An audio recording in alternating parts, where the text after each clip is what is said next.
All right. I've been told by a couple students that they want to have a um, a Photoshop Friday. It's been a while, and hopefully, geez, my After Effects. Yes, I know my files are missing. Thank you. Um, wow. Okay. All right. I'll come back to that later. I don't know why that's popping up and why is that popping up. My God. Okay.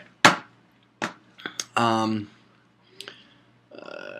So what we're going to do is we're going to take these two photographs, we're going to open them up in Photoshop, and if you haven't figured it out, we're going to take Jimmy Fallon and we're going to put his face on Tom Cruise and blend them together to make it look like it's one face. It's really big right now, a lot of people like doing it, and you're going to have to, after you complete this, you'll have to take a picture of yourself and incorporate your face into another person. Could be a teacher here at school, could be somebody famous,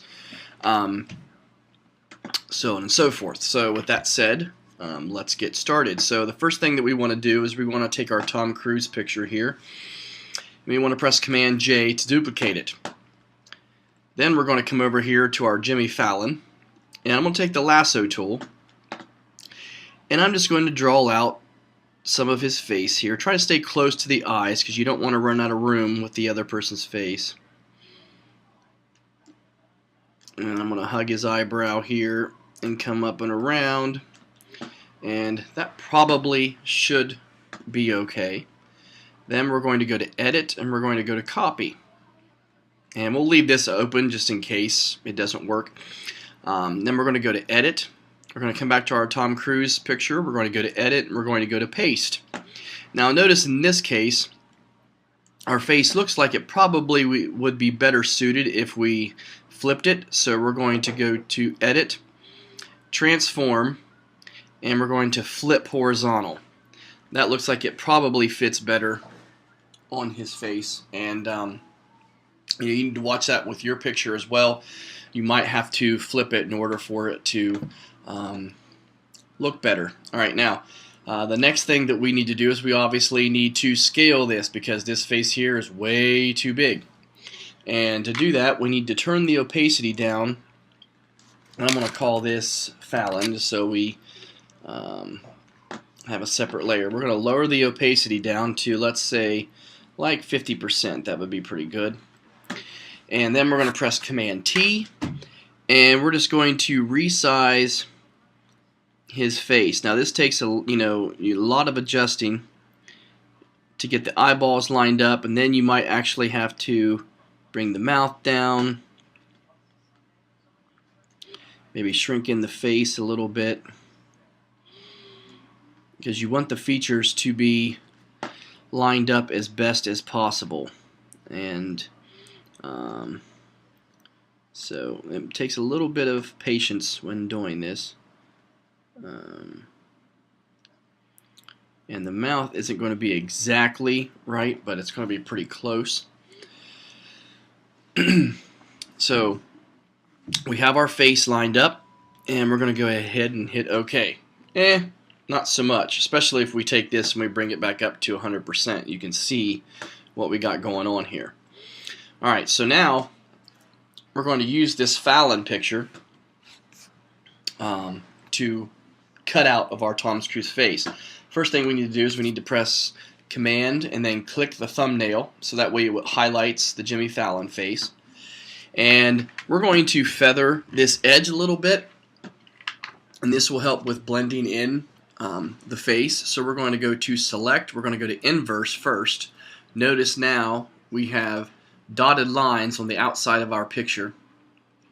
And then we're going to go to Select, Modify, and we're going to expand the border. And we're going to go about 6 pixels. Now if you have a smaller image, these two pictures here were 1,000 pixels or so, height and width wise. If you have an image that's 200 pixels by 200 pixels, probably won't need to expand it by 6 because that's a bigger number. But in this case, 6 I think will do pretty good. And once we have done that, we'll come back up to Select and we'll go to Inverse. That will take away the outside ants, and notice how we have a little gap in between the edge of our skin and the dotted lines. Okay.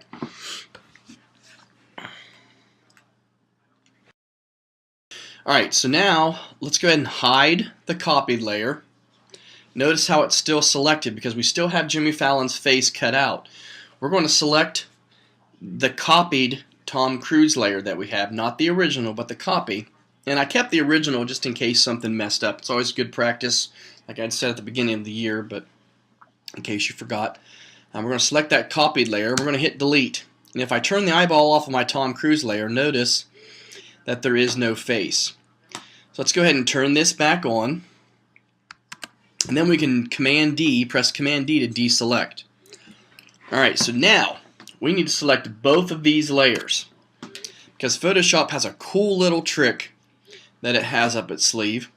And with both of these layers selected, we're going to go to Edit and we're going to go to Auto Blend Layers. And for this particular option, we don't want to stack our images. We're going to use the panoramic version, and we're going to press OK. And notice, let me go back. When I go to do that, notice how it has seamless tones and colors. Photoshop will do a lot of the work for you. And in older versions of Photoshop, you would have had to have gone in and blended colors separately. Well, guess what? As technology becomes smarter, we become dumber.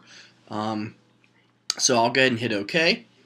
And there you have it. We have Jimmy Fallon placed inside of Tom Cruise's face. And you can press Command E to merge those together. And there you have it. A pretty easy way to blend somebody's face together. And let's see. I'm wondering if the healing brush, if I can take this.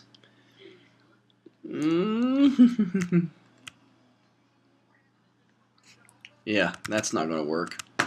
I don't like the blemishes here. How it kind of blends it in just a little bit better. That way we don't see all the, not acne, but I don't know what you would call it. But if I took the spot healing brush and I just dragged it over top, it kind of blended his forehead in a little bit better. So there you go. There's a nice version of Tom Cruise with Jimmy Fallon. Kind of freaky. So now, take a picture of yourself, incorporate that into somebody else. Preferably, somebody that we know. aka a teacher here, somebody famous. And there you go. Alright, well, we'll see you next time.